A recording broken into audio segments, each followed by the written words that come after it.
చికిత్స తీసుకుంటున్నారు. ఈ సందర్భంలో ఒక హీరో అనేవాడు పద్ధతిగా వెళ్ళి వాళ్ళని పరామర్శించి ఎట్టి పరిస్థితుల్లో విద్యార్థి చేసి వదులుకోదు, 1500 మందితో మీ ఇల్లు ముట్టడిస్తాం, ధ్వంసం చేస్తాం, ప్రభుత్వానికి ప్రజలకు అందరికీ మీరు జవాబుదారీగా బతకాలా.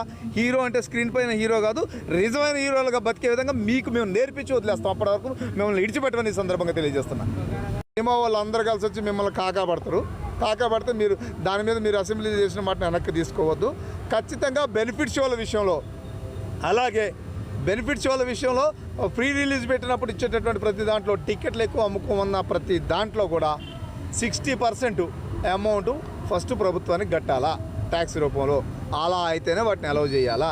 మొత్తం డబ్బులు తీసుకొని పోయేటటువంటి ఈ వ్యవస్థని రద్దు చేయాలని ఈ సందర్భంగా ప్రభుత్వం డిమాండ్ చేస్తూ విద్యార్థి నాయకులు బేషరతుగా స్టేషన్ వెళ్ళిపోయిన విడుదల చేయాలని చెప్పి ఈ సందర్భంగా నేను డిమాండ్ చేస్తూ ఉన్నా.